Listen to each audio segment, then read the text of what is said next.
Champions trophy 2025 ఫైనల్లో team India న్యూజిలాండ్ను ఓడించి టైటిల్ను గెలుచుకుంది. ఈ మ్యాచ్ అనంతరం team India star batter Virat Kohli ఈ విధంగా చెప్పుకొచ్చాడు. ఛాంపియన్స్ ట్రోఫీ 2025 గెలవడం అద్భుతంగా ఉంది.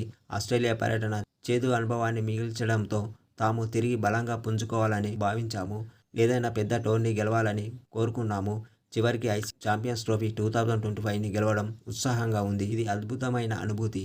యువకులతో ఆడడం చాలా బాగుంది. వీరిలో అద్భుతమైన టాలెంట్ ఉంది. భారత క్రికెట్ను వారు సరైన దిశలో ముందుకు తీసుకువెళ్తున్నారు. సీనియర్లుగా వారికి మార్గనిర్దేశం చేస్తున్నాము. ప్రస్తుతం జట్టు ఎంతో బలంగా ఉంది. గతంలో కొన్నిసార్లు టైటిళ్లు మిస్ అయ్యాం. అయితే ఈ టోర్నీలో ప్రతి ఒక్కరూ ఏదో ఒక సమయంలో జట్టును ఆదుకున్నారు. అందరూ సమిష్టిగా రాణించడంతో ఛాంపియన్స్ ట్రోఫీ గెలుచుకున్నాం. శుభ్మన్ గిల్ చెప్పినట్టుగా నేను యువకులతో వీలైనంత ఎక్కువగా మాట్లాడడానికి ప్రయత్నిస్తాను.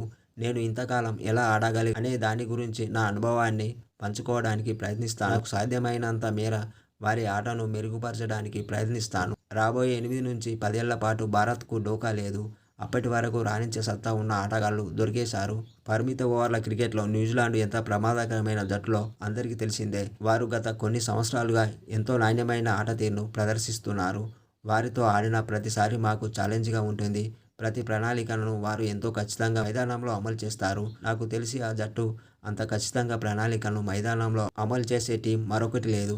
ఆ జట్టులో ప్రతి ఫీల్డర్ కూడా వారి బౌలర్ ఎక్కడ బంతులు వేయబోతున్నాడో స్పష్టమైన అవగాహన ఉంటుంది. ఖచ్చితంగా న్యూజిలాండ్కు క్రెడిట్ ఇవ్వాల్సిందే.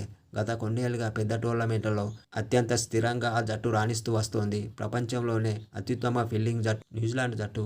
ఇక న్యూజిలాండ్ స్టార్ ఆటగాడు కేల్ విలియమ్సన్ మంచి స్నేహితుడు. అతడిని ఓడిన జట్టులో చూడడం చాలా బాధగా ఉంది. అయితే అతడు గెలిచిన జట్టు ఉన్న 2 సందర్భాల్లో ఓడిన జట్టులో ఉన్నాను.